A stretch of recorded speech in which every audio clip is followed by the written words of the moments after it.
Coucou les amis, ça va bien? Par ici, par là? Tralala. Moi ça va, normal, une journée normale dans une vie parfaitement ordinaire. Mais je me plains pas, non.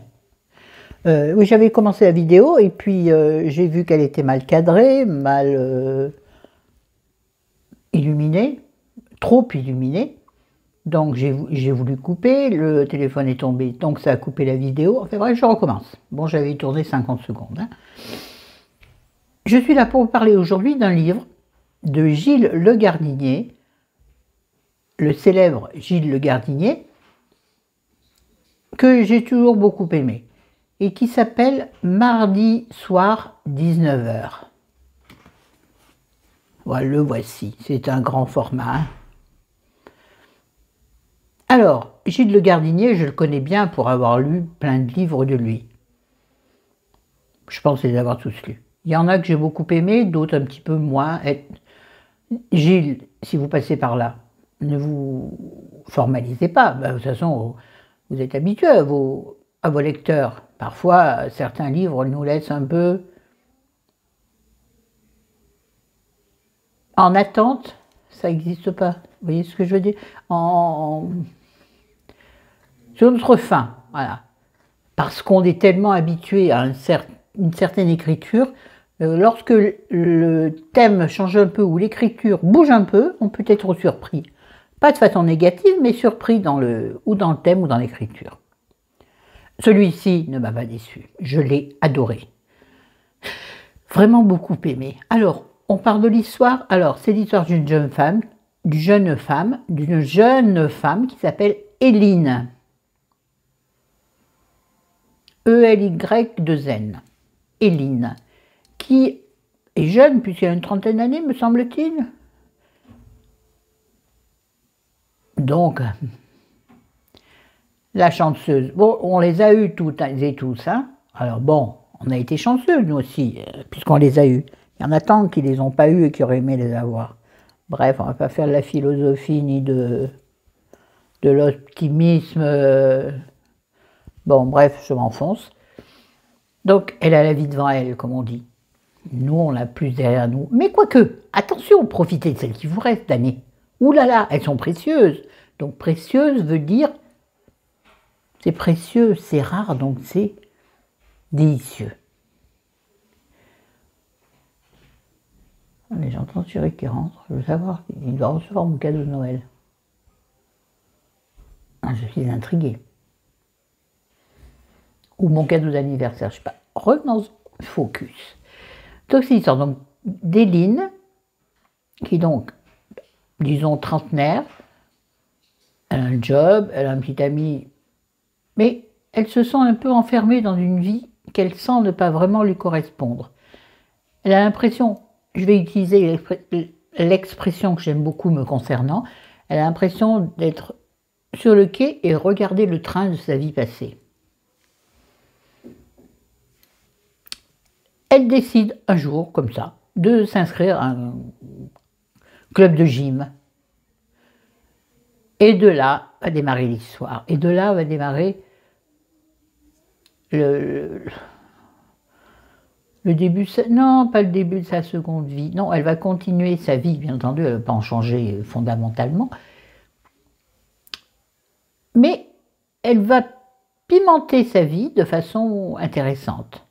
Surtout, voilà, le piment de la vie, c'est quoi? C'est les rencontres. Et donc, elle va rencontrer des gens de différents niveaux sociaux, qui ont des vies totalement différentes de la sienne, ou parfois un petit peu égales à la sienne, mais que bien entendu, elle ne considère pas ainsi, qu'elle ne considère pas ainsi, et la suite, vous le verrez dans votre lecture. C'est un livre délicieux. Délicieux dans le sens où il y a bien entendu des moments où on rigole bien, ou en tout cas on sourit bien. On ne rit pas aux éclats, hein. C'est pas non plus Coluche. Gilles Le Gardinier, c'est la finesse, l'intelligence de la finesse et de l'humour. Et ça, tout le monde ne l'a pas. Je me le dis à moi-même. Et je voulais, à ce titre, vous lire, tiens, j'ai coché une page, chose que j'essaie de faire de moins en moins, bien que ce soit mon livre, donc je fais un peu ce que je veux de mes livres comme de ma vie.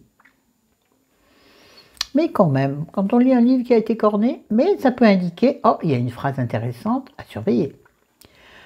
J'ai lu.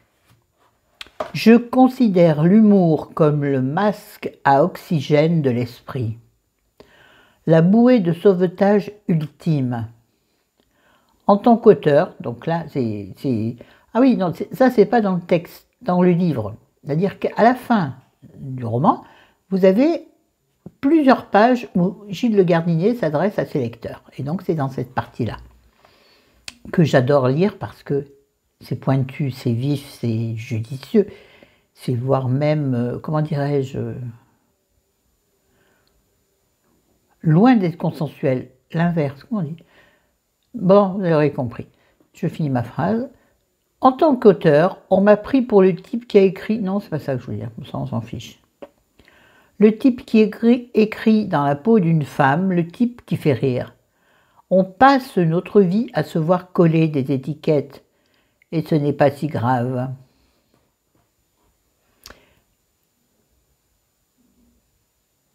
C'est moi, je lis la suite, je vais vous lire l'intérêt. On a moins peur des choses dont on peut rire. C'est aussi une façon d'être dans ma vie. Là, je pourrais parler à sa place. J'ai eu l'impression que ces phrases, c'est moi qui les disais. Je considère l'humour comme le masque à oxygène de l'esprit. Elle n'est pas trop belle, cette phrase? Et c'est tellement ce que j'essaie de dégager, moi, tous les jours. Tous les jours, dans la vraie vie. Celles qui m'ont rencontré le savent. Oh, les filles, réagissez, s'il vous plaît, en commentaire, nom de Dieu. Et puis c'est ce que j'essaie de dégager dans mes vidéos. Là, dans l'instant, ça ne se sent pas.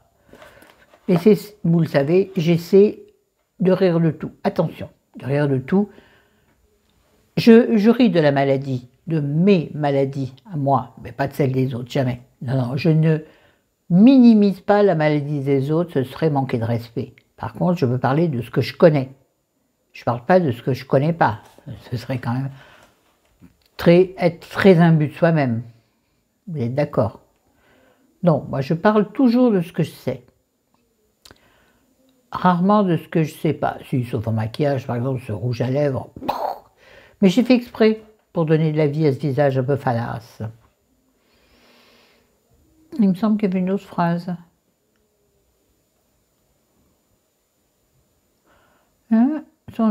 Parce que beaucoup de ce qu'on me demande sérieux, en vaut si peu la peine qu'il n'y a rien d'autre à faire que s'en moquer. J'aimais cette phrase aussi. Sans doute, non, j'aime rire parce que j'ai peur de tant de choses pour ce que j'aime. Ça aussi, je pourrais l'écrire, vous le savez. Vous toutes et tous, vous êtes pareils que moi, je le sais. Et là, je m'adresse par exemple à petite Patricia.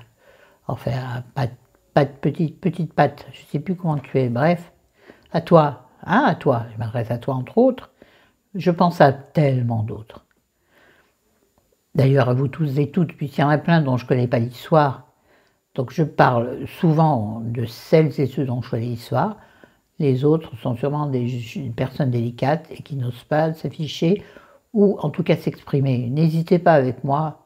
Vous voyez, je dis rien, je sais simplement. Je mets des petites apartés délicates. J'espère que c'est délicat avec moi. La délicatesse, c'est un autre monde. Donc, c'est aussi une autre façon d'être dans ma vie. J'aime rire parce que j'ai peut-être peur de tant de choses. Sans doute parce que beaucoup de ce que l'on me demande de prendre au sérieux en vaut si peu la peine qu'il n'y a rien d'autre à faire que de s'en moquer. Je répète. J'aime rire, sans doute parce que beaucoup de ce que l'on me demande de prendre au sérieux en vaut si peu la peine qu'il n'y a rien d'autre à faire que de s'en moquer. Bon, mais de ce livre, non, peut-être pas du livre, mais je retiendrai cette phrase. Je considère l'humour comme le masque à oxygène de l'esprit. Mais c'est tellement vrai ça, mais c'est tellement vrai. Bon, ça c'est l'après-roman. Hein. Mais le roman, en fait, c'est ça. C'est-à-dire que il y a des choses graves dans ce roman. Par rapport à ce que je lis en ce moment, c'est pas très grave. Mais ça paraît grave dans l'instant. Une séparation, un couple qui va mal, c'est grave à son propre niveau. Les choses qui sont graves à notre niveau ne sont pas forcément graves au niveau de quelqu'un d'autre. Quelqu'un qui est atteint du cancer, ça sera plus grave que vous qui subissez une séparation, bien entendu. Mais lorsqu'on souffre,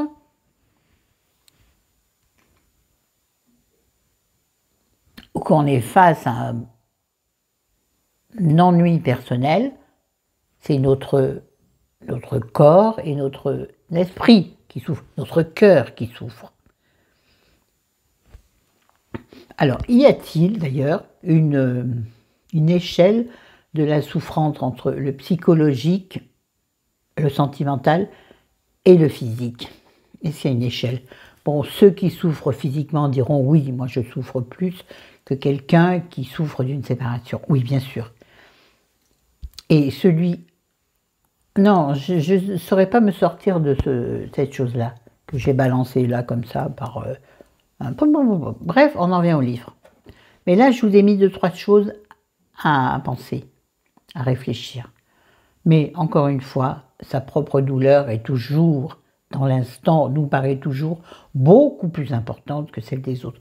Moi, alors, le truc de, il y a beaucoup plus, non, il y a beaucoup plus pire. Il y a toujours pire que toi. Je l'utilise souvent. Voilà, je viens de toucher mon... Je l'utilise souvent en me disant « Oh là, j'ai mal ici, j'ai mal là. » Ouais, mais il y a des gens qui souffrent beaucoup plus que toi et qui sont beaucoup plus handicapés. Puis moi, je ramène toujours tout au handicap, hein, puisque c'est ma situation actuelle. Mais est-ce que ça m'aide à vivre? Pas vraiment. Pas vraiment, parce que dans ce cas-là, voyons de l'autre côté de l'échelle, il y a des gens bien plus heureux que moi. Bon, en ce moment, si, il doit y avoir des gens bien plus heureux que moi. Forcément. Mais bon, en ce moment, je n'ai... Non, je ne veux pas dire que je n'ai pas de problème. Tout le monde en a toujours. Si on creuse, on a toujours des problèmes. Même les richissimes ont sûrement des problèmes. Mais bon, moi j'estime, sincèrement, mais là je vais être cash, lorsqu'on a un toit sur la tête, de quoi remplir son frigo. Et, attention, c'est là que les Athéniens s'attirent, quand on a de quoi se faire plaisir de temps à autre, plutôt plus que moi, là on atteint quand même un niveau de bonheur important. Je sais, ayant vécu les deux, attention, hein. Oh, j'ai du rouge sur le doigt. Oui, c'est la classe. Oui, j'ai suis sur mon pantalon d'intérieur, pas grave. Il est noir et blanc, mais bon, maintenant il sera noir, blanc et rouge. Vous voyez ça, franchement? Non, mais d'autres diraient « Ah, je salis mon pantalon !» Mais tu sais quoi, j'ai une machine à laver. Il y a 100 ans en arrière, ils n'en avaient pas. 100 ans en arrière, je ne sais plus compter à mon âge, voyez-vous. Bref, et si j'en revenais à mon livre, donc ouais, ce livre est